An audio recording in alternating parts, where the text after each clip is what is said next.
The silence following the village chief's smile was suffocating. His hollow eyes, empty like the void, stared straight into their souls. His skin, stretched and cracked like old leather, bore markings similar to those on the cursed walls. Kwame tightened his grip on the ceremonial staff. You're dead. We buried you." The chief let out a dry, rattling chuckle. "Buried? No, child. You merely sealed me away. And now you have opened the door." Amina took a step back, her breath shallow. "What do you mean? What is this place?" The chief rose from the throne, his movements jerky, unnatural. Shadows slithered beneath his feet as if he floated above the cursed ground. "This is Nyoka's domain, a prison to those who disobeyed, a sanctuary for those who accepted, a nightmare for the fools who enter uninvited." Ade, still trembling, took a hesitant step forward. You led us here. Why?" The chief's expression remained unreadable. "Because the cycle must continue. You were chosen long before you set foot here. Nyoka marked you, and now he waits for his offering." A deep rumbling shook the chamber. The carvings on the walls pulsed with eerie crimson light, and the serpent's eyes began to glow. The very ground beneath them twisted, shifting like a living thing. Amina gritted her teeth. "We're not going to be anyone's offering." She grabbed Aid's arm, but the chief raised a withered hand. Instantly, the air grew heavy, suffocating. An invisible force slammed into them, throwing them across the chamber. Kwame crashed against the cold, hard stone, his vision blurring from the impact. Dark tendrils erupted from the walls, slithering toward them. They coiled around Amina's arms, wrapping around Adi's legs, dragging them toward the throne. The chief's voice was calm, almost soothing. "You will not resist. You cannot resist. Nyoka has already claimed you." Kwame struggled to rise, his limbs trembling. He reached for the ceremonial staff, gripping it tightly. "We are not sacrifices. We will break this curse." The chief's grin widened, revealing rows of jagged blackened teeth.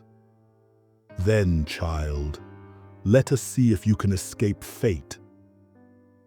With a wave of his hand, the walls of the chamber crumbled, revealing an abyss beneath them. The darkness yawned wide, swallowing the remains of the stone floor. Kwame barely had time to react before the ground beneath them gave way. They fell, endless, eternal. The air rushed past them, screams lost to the void. Then, impact. Kwame gasped, pain shooting through his limbs as he hit something solid. Darkness pressed in from all sides, but they were not dead. Amina groaned beside him, struggling to sit up. "Where are we?" The sound of dripping water echoed through the vast emptiness. A faint, sickly green glow illuminated the space around them. Strange symbols marked the walls, pulsating like veins under a translucent skin. Aid whimpered. "We're deeper now. This place, it's where the curse was born." Amina turned to Kwame, her voice laced with urgency. "We have to find a way out. Now." Kwame nodded, determination burning in his chest. But as they began to move, a deep, guttural hiss echoed through the cavern. Something ancient had awakened, something that had been waiting for them. A long, sinewy shape slithered in the darkness. Eyes, large and glowing like twin moons, fixed onto them. It let out a breath, hot, fetid, thick with decay. The air grew damp, the scent of rotting flesh overpowering. "Who dares disturb my rest?" The voice was not just heard, it was felt, vibrating in their very bones. The walls trembled as the presence loomed closer. Shadows stretched unnaturally, swallowing what little light remained. Kwame raised the ceremonial staff, his heart hammering. We mean no harm. We were led here by the chief." A slow, sinister chuckle echoed around them. "The chief has already paid his price. Now, it is yours to pay." Before they could react, the darkness surged forward, swallowing them whole. It coiled around their limbs like a living thing, dragging them deeper into the cursed abyss.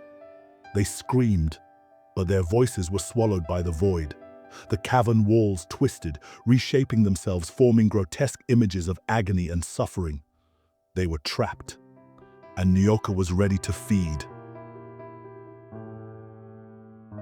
But this nightmare is far from over. The abyss has swallowed them whole.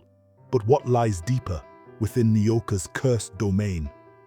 What secrets did the village chief take to his grave? And what sinister fate awaits Kwame, Amina, and Ade? The shadows whisper, the walls breathe, and something ancient stirs beneath their feet.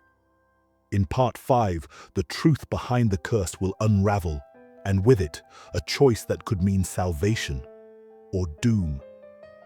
Will they escape? Or will they become part of Nyoka's legend forever?